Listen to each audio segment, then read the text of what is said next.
मी बोरकर गुरुजी, विश्व ज्योतिषाचार्य, ब्रह्मांड ज्योतिष कार्यालय, मुक्काम पोस्ट रावेर, जिल्हा जळगाव, महाराष्ट्र. रावेरचा पिनकोड नंबर आहे 425508 आणि माझा मोबाईल नंबर आणि व्हॉट्सअप नंबर एकच आहे, 9850015558.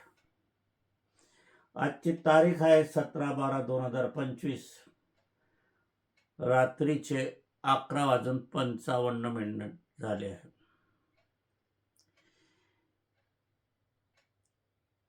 मार्गदर्शनाचा विषय हा ज्योतिषशास्त्रीयच आहे.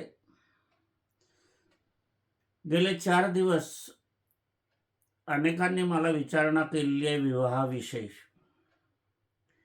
तसे विवाहाविषयी आपण अनेक व्हिडिओ जारी केलेले आहे, मार्गदर्शन केलेले आहे,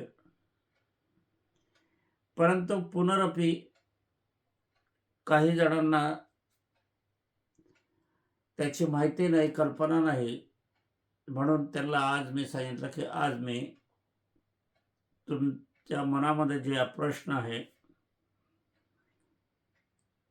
तुमच्या मनामध्ये जे काही आहे, माझ्या मार्गदर्शनाविषयी काही शंका आहे, त्या शंकेचं निरसन तर आज होणारच आहे आणि इतरत्र पण माहिती आपण घेणार आहोत. आज आपण जर पाहायला गेले तर 17 तारीख ही बुधवारची, 18 तारीख आता लगेच लागेल.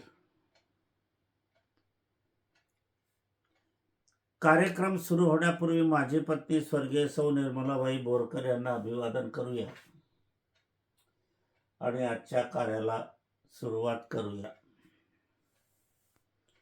ज्योतिषशास्त्रामध्ये काय नाही आहे असा जर प्रश्न कोणी केला तर ज्योतिषशास्त्रामध्ये काय नाही आहे हे सांगा, असं मला पुन्हा म्हणावं लागेल.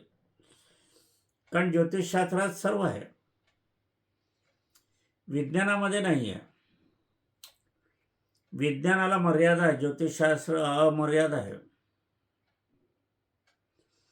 एकच ज्योतिषी आपल्याला सर्व ज्ञान कुंडलीच्या मार्फत देऊ शकतो, पण डॉक्टर मंडळी नाही देणार. नाकाचा डॉक्टर नाकच सांगेल, डोळ्याचा डॉक्टर डोळ्याचीच माहिती देईल, हृदयाचा डॉक्टर हृदयासंबंधित विषयी बोलेल, फौजदारी वकील फौजदारीबाबत सांगेल, दिवाणी वकील दिवाणीबाबत सांगेल. आजकाल तर शिक्षकांसुद्धा इंग्रजी शिकवणारे वेगळे, मराठी शिकवणारे वेगळे. पूर्वीचे वैद्य मात्र सर्व ज्ञान संपन्न होते. कुठलंही परीक्षण त्यांच्या हातात नव्हतं, फोटो नव्हते काढणे, सोनोग्राफी, MRI, रक्तरंगी तपासणी काहीही नाही. नाडी परीक्षावर आज नेहरू, गांधी, लालबहादूर शास्त्री, राष्ट्रपती याच वैद्यकीय याच्यावर मोठे झालेले आहेत.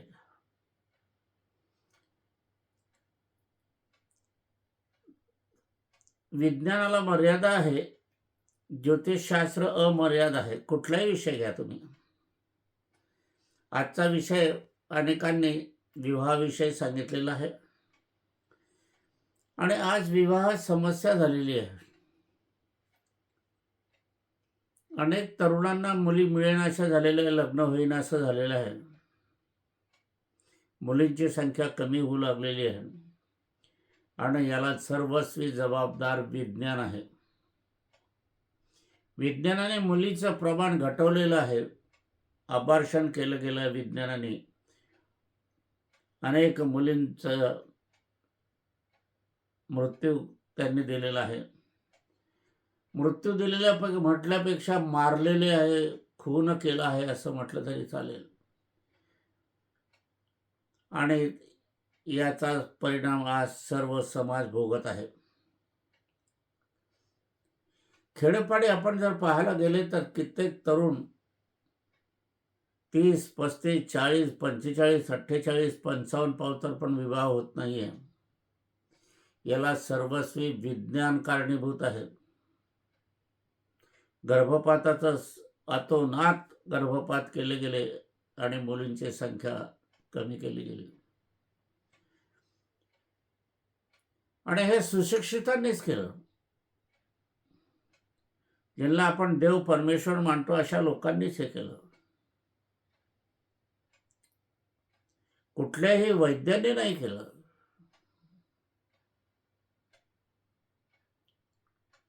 असो, करतो कोण आणि भोगतो कोण असं जे म्हणतात ते ह्याच बाबतीत खरं ठरते. माझ्याकडे विवाह होत नाही असे हजारो प्रश्न येऊन राहिलेले आहेत. किती विदारक चित्र आहे भारताच्या अंतर्गत. याविषयी एखादी मोहीम राबवावी, याविषयी एखादं संकलन करावं, याविषयी काही संशोधन करावं असं सरकारला अजिबात वाटत नाही. आमदार खासदार गावातलेच असतात, पण ते पण विचार करीनासे झालेले आहे. दुसरेच विचार करतात. ज्याची जरुरी नाही ते लोकांसमोर मांडण्याचा प्रयत्न होत आहे. लोकांना गुंगून ठेवण्यात येत आहे. तर विवाह विषयक हा ज्योतिषशास्त्राच्या माध्यमातून जर आपण बघण्याचा प्रयत्न केला तर विवाह कधी होईल हे आपल्याला कळते किंवा होणार नाही हे पण आपल्याला कळते.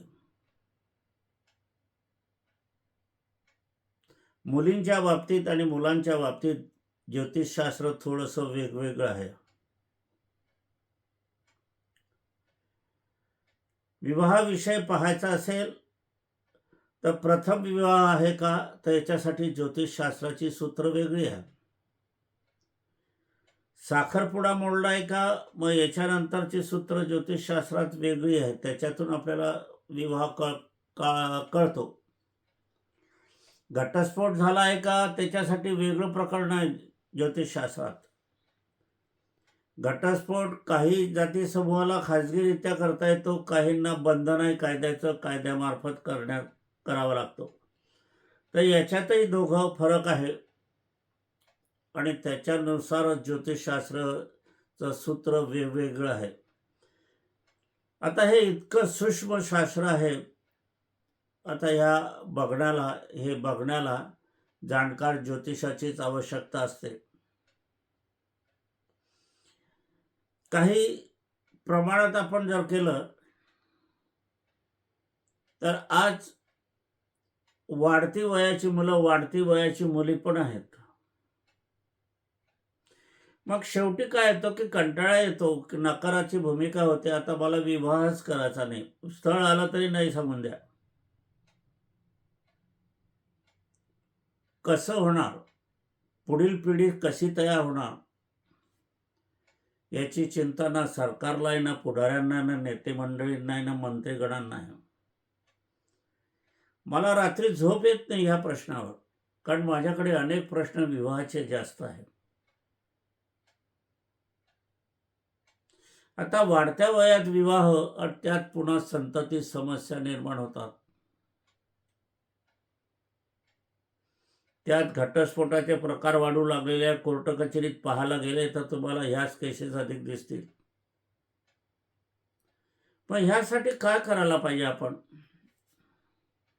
आई वडिलांनी काय करायला पाहिजे मुलाविषयी? पहिल्या प्रथम म्हणजे मुला मुलींची कुंडली काढून घेणं इष्ट आहे, फार जरुरीचं आहे, आवश्यक आहे, गरजेचं आहे. आपलं संरक्षण आहे त्यात. एखाद्या कुंडलीमध्ये, मुलीच्या कुंडलीमध्ये, मुलाच्या कुंडलीमध्ये प्रेमविवाहाचा योग असला तर आपल्याला तो पहिल्या दिवशी, जन्माच्या पहिल्या दिवशी कळतो. आता प्रेमयोग साधारण आहे की मध्यम आहे का प्रफुल्लित आहे का त्रिकोणाधिष्ठित आहे का उदयमान आहे का कर्तरी प्रेमयोग आहे का शुभमंगल आहे का चांडाळ योगाचा प्रेमयोग आहे का कुयोगाचा प्रेमयोग आहे. प्रेमविवाह म्हणजे सर्वसाधारणपणात नाही, ज्योतिषशास्त्र अधिक सूक्ष्म आहे. आणि अशा जर पत्रिका मुलांच्या किंवा मुलींच्या असेल तर विवाह वयात आल्यावर कायद्याच्या बंधनात मुलीच्या 18 वर्षीच लग्न करून टाकावं, मुलाचं 21व्या वर्षी लग्न करून टाकावं, म्हणजे पुढचे प्रश्न निर्माण होत नाही. प्रेमविवाह करणं गैर आहे असं मी म्हणत नाही, पण चुकीच्या मार्गाने केलेला विवाह हा मुलीला आत्मघातक ठरतो, मुलालाही आत्मघातक ठरतो.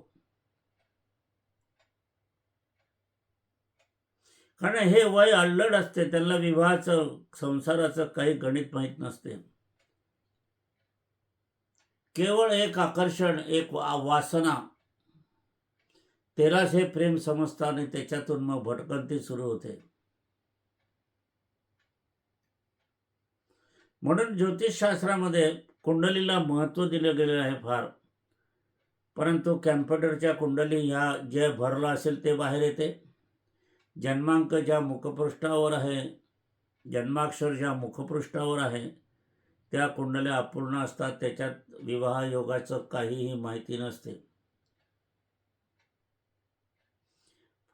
मनुष्याच्या जीवनामध्ये, मानवाच्या जीवनामध्ये विवाहाला अमूल्य असं स्थान आहे. विवाह म्हणजे पुनर्जन्म म्हटला तरी चालेल. विवाहापूर्वी आई वडिलांच्या सान्निध्यात आणि विवाह झाल्यावर मुलाला पत्नीची साथ, पत्नीला पतीची साथ, अशी विवाह चालतो. विवाह झाल्यावर एक जे नोकरी करतात ते तर निघून जातात बायकोला घेऊन, परंतु जे घरगुती आहे ते 6 महिन्यामध्ये वातावरण थोडं हळूहळू बदलू लागते. आणि मग ही मुलं म्हणा, मुली म्हणा, ज्या आईवडिलांनी कष्टाने संपत्ती जमा केलेली आहे, वाढवलेलं आहे, त्याच्यापासूनही दूर जात असतात. आता या सर्वस्वी याला संस्कार हानी. वर्तमान स्थितीत आपण जर बघायला गेले तर मुलींचा विवाह हा मुलांशी होतो आहे असं तर मी आता मानायलाच तयार नाही. मुलीचे आई वडील म्हणा का मुलगी म्हणा, पॅकेज पाहिजे. किती लाखाचं पॅकेज आहे, श्रीमंत आहे का, जमीन जुमला आहे का, गाडी वाहन आहे का, शहरात राहणं आहे का, या गोष्टीवर व्यवहार असला जातो. तेथे निर्व्यसनीपणा, चांगुलपणा, सुसंस्कृतपणा, सांस्कृतिकपणा काहीही पाहिला जात नाही. आणि मग संसाराची ओरबाड सुरू होते, धावाधाव सुरू होते. पुष्कळशे आपण विवाह ठरवताना बघत असतो. इंजिनियर पाहतो, शिक्षक शिक्षिका पाहतो, डॉक्टरीन पाहते. चुकीचं आहे सर्व हे. स्त्री पण धावते, पुरुष पण धावते, मग संसार काय करताय तुम्ही? झालेल्या मुलांकडे कोण लक्ष देते? आणि मग ह्या मुलांकडे लक्ष नाही दिलं तर मग ही संस्कृतीहीन वंश आपल्यालाही घातक आहे, कुटुंबाला घातक आहे, देशालाही घातक आहे. प्रत्येक जण नोकरी करणारी बायकोच पाहिजे, नोकरी करणारी पत्नीच पाहिजे.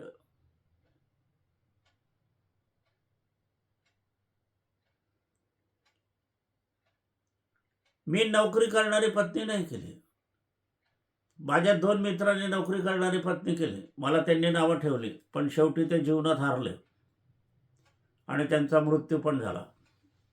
वादावाद झाले, पण मी सुखी राहिलो. घराला घरपण देणारी स्त्री ही घरात राहणारी असायला पाहिजे. हा एक प्रश्न आपण बाजूला ठेवूया. ज्योतिषशास्त्राच्या माध्यमातून विवाह होईल की नाही होईल हे आपल्याला कळते. विवाह विलंबाने होईल की नाही हे पण आपल्याला कळते.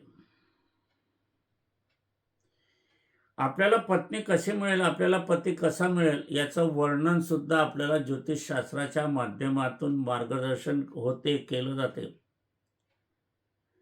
पहिल्या प्रथम त्याचा वर्ण कसा असेल म्हणजे रंग. पहा, जे स्थळ आहे ते तुम्हाला माहीत नाही. पत्नीचं स्थळ तुम्हाला माहीत नाही, पतीचं स्थळ तुम्हाला माहीत नाही, मला पण माहिती नाही.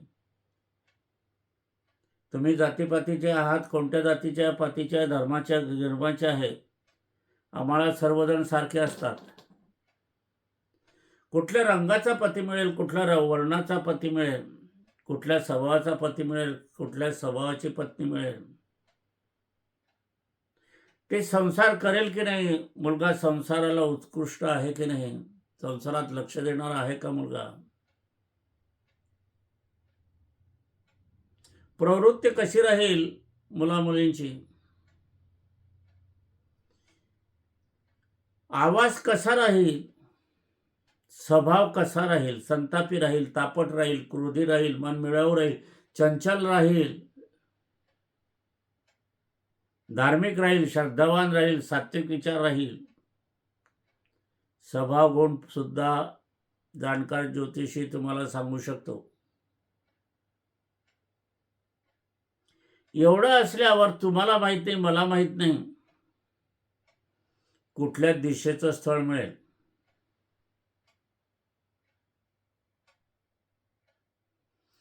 दोघांमध्ये किती अंतर असेल सर्वसाधारणतः, पहा कसा कुतूहलजन्य प्रश्न आहे.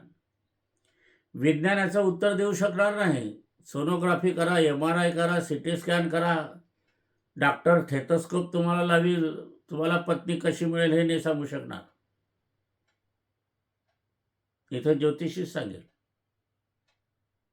म्हणून ज्योतिषाला महत्त्व द्यायला पाहिजे, ज्योतिषाचा सत्कार करायला पाहिजे, आरंभ करायला पाहिजे.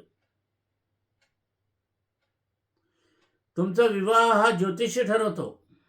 ज्योतिषाच्या मार्गदर्शनाने तुमचे विवाह ठरतात. आणि पत्रिकेवर, लग्नपत्रिकेवर अमुक महाराजाच्या कृपेने, अमुक त्यांच्या आशीर्वादाने ठरवणारा ज्योतिषी असतो, त्याचा नामोल्लेख उल्लेख करत नाही. श्रेय दुसऱ्यालाच देतात. जो तुमचा विवाह ठरवतो, जो तुम्हाला सांगतो, त्याचा नावाचा उल्लेख, त्याच्या कृपेचा उल्लेख, त्याचा आशीर्वादाचा उल्लेख आजपर्यंत एकाही जणांनी पत्रिकेत केलेला नाही. मग याचा परिणामही होणार नाही का? ज्याचे उपकार आहे त्याचे उपकार तुम्ही मानत असताना दुसऱ्याचंच नावं देतात, मग कसं होईल? संसार सुखाचा होईल? हा एक मुद्दा बाजूला आपण करणार आहोत. दिशा आपल्याला कळते, स्वभाव आपल्याला कळते, उंची सुद्धा कळते, आरोग्य सुद्धा कळते. येणाऱ्या स्थळाचं आरोग्य कसं आहे, काय आहे.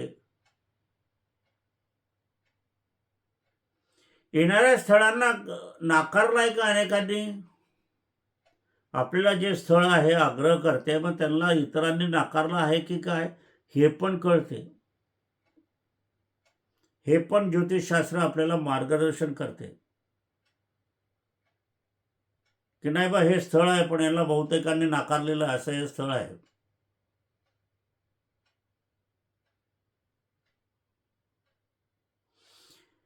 दिशेचा प्रश्न विचारताना अनेक जण मला विचारतात की जन्मगावाची दिशा का आता राहतो ती दिशा. वास्तविक पाहता हा प्रश्नच होऊ शकत नाही. तुम्ही अमेरिकेत राहायला जा, दिल्लीला राहायला जा, जळगावला राहायला जा, अजून कुठे राहायला जा, बारामतीत राहाल, पुण्याला राहाल, दिशा एकच असते. तुमचा प्रश्न हा चुकीचा आहे. नकाशावरची दिशा ही केव्हाही वरची उत्तर असते, खालची दक्षिण असते, डावीकडची पश्चिम असते, उजव्या हाताकडची पूर्व असते. ही दिशा कुठेही गेले तरी सारखीच असते. पण भले भले विद्वान सुद्धा मला विचारता की जन्मगावापासून दिशा महाराज का मी नोकरी करतो त्या ठिकाणची दिशा. अभ्यास वृत्ती हवी. आजकाल अभ्यास करण्याची नाही. हाताने लिहिणं तर संपलं. सगळेजण आता म्हणतात टाईप करून द्या आम्हाला. टाईप वर्तमानपत्रात इकडे तिकडे माहिती पाठवायची, ते म्हणतात सगळं टाईप करा. का बरं हाताने लिहिता नाही येत? पाटी पेन्सिल नाही? सगळं कसं दुरावस्था झालेली आहे. आता दोघांचं मिलन होईल की नाही, संसार बरोबर होईल की नाही, तो संसार पूर्णत्वात जाईल की नाही, का एखाद्याचा अपमृत्यू देखील होईल की नाही, हे पण ज्योतिषाने पाहिलं पाहिजे, ज्योतिषाचार्याने बघितलं पाहिजे. एखादा रोग असतो, नपुसकत्व आलं, अयेडस असलं तर काय करा, हे पण सांगणारा पण याच्यासाठी मात्र पूर्ण कुंडली काढायला हवी. नुसता प्रश्न आता पुष्कळशे लोक मला असं सांगतात, साधं पहा हो, थोडंसंच बघा. जन्माचं आयुष्य ज्याच्याशी कंठाचं आहे त्याच्यासाठी काहीही चिंता फिकीर कोणालाही नाही. डीजे कोणता आहे, बँड वाजायला शर्ट कोणते घालायचे आहे, ड्रेस कोणते हवे, मंगल कार्यालय कसं हवं, घोडा कसा हवा, नाचणारे कसे हवे, याच्याकडे लक्ष, ज्याचा काहीही उपयोग नाही आहे. जे कुंडली मिलन आणि गुणमिलनामध्ये फार मोठा फरक आहे. गुणमिलन हे अगदी फसवी विद्या आहे. 18 गुणापासून विवाह करावा हे शास्त्र मान्य नाही आहे, ही परंपरा आहे. गुणमिलन गॅरंटी देत नाही की विवाह सुखाचा होईल, संतती होईल की नाही. कुंडली म्हणजे आपल्या जीवनाचा आरसा, जीवनाचा जमाखर्च, जीवनाचा लेखाजोखा. म्हणून दोघांच्या कुंडल्या करून मग मिळवा, साधं नका मिळू. थोडा खर्च अधिक आला तरी चालेल, परंतु माझ्या पाहण्यामध्ये याकडे लक्ष कोणीही देत नाही.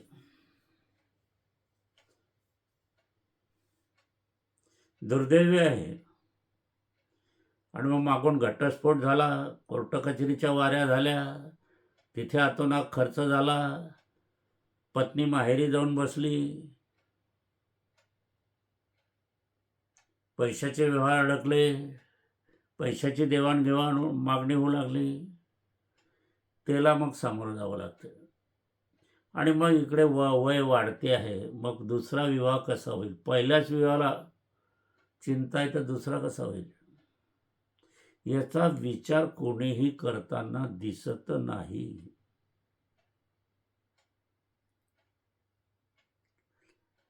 एवढं वर्णन आपल्याला येते जे काही दृष्टिक्षेपात नाही, पाहणीत नाही, आमच्या नाही, तुमच्या पण नाही. आणि याची सत्यता तुम्हाला स्थळ आल्यावर दिसते. म्हणून विवाह पाहताना आपल्याला योग्य वेळात योग्य वेळी विवाह झालेला उत्तम असतो. माझा स्वतःचा विवाह 21व्या वर्षी झाला. माझी पत्नी 19 वर्षाची. आमचा विवाह अत्यंत सुखात झाला, संसार सुखात झाला 51 वर्ष.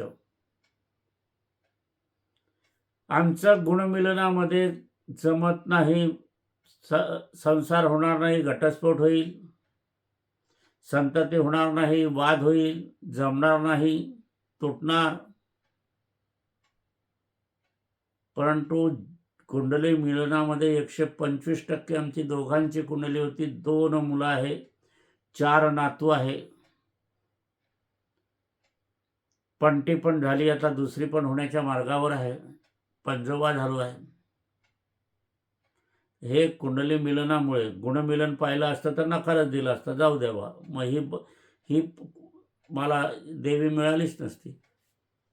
याच्यापासून मी वंचित झालो असतो. मग यासाठी आमची कुंडली, माझ्या बाईंची कुंडली आम्ही काढून आणि कुंडली मिलन करून विवाह केला, सुखाचा झाला.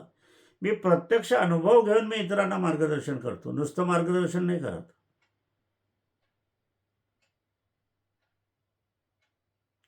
अशा प्रकारच्या ज्योतिषशास्त्राच्या मार्गातून आपल्याला विवाहाविषयी अजूनही काही तुमच्या मनात प्रश्न असले, काही असले, किंवा अजूनही काही तुम्हाला माहिती हवी असल्यास तर ती आपल्याला देता येते. मी 2 पानं टाकतो व्हॉट्सॲपवर. पहिलं पान तुमचं परीक्षणाचं आणि त्याला ग्रहाचं प्रमाण, दुसरं पान उपासनेचं, तिसरं व्हॉइस मेसेज. 99% लोक हे पाहून, हे ऐकून कोणीही विचारत नाही, इतकं माझं माहिती परिपूर्ण असते. मी तर म्हणतो, तुम्हाला काही शंका असेल तर त्या कागदावर लिहून घ्या, कारण बोलण्याच्या ओघामध्ये 1-2 शंका राहून जातात, गोष्टी राहून जातात. लिहून घ्या आणि ते कागद समोर ठेवून माझ्याशी बोला, कारण परिपूर्ण मार्गदर्शन करणं हे माझं कर्तव्य मी समजतो.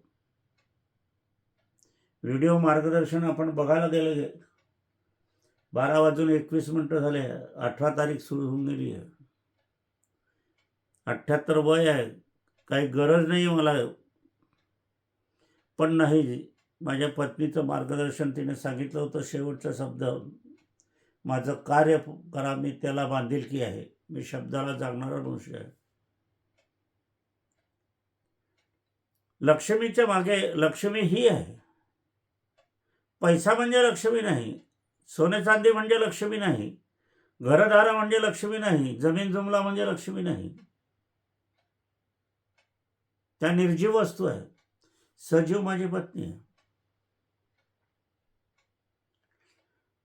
निधन झालं तरी सजीव आहे. एखादी वस्तू पंचांग हरलं गिरलं, कुठे काही हरलं गिरलं तर मी लगेच अगरबत्ती लावतो आणि 2-4 मिनिटात मला ती वस्तू सापडते. आजवरचा माझा अनुभव आहे 2 वर्षाचा. याला प्रेम म्हणतात, याला सख्य म्हणतात, यालाच विवाह म्हणतात, यालाच संसार म्हणतात. असा संसार तुम्हालाही हवा असेल तर जन्मकुंडली तयार करून घ्या. नुसतं गुणमिलन करू नका, नुसतं कुंडली मिलन करू नका. भावादिभाव योगाच्या कुंडल्या आपल्या करून घ्या.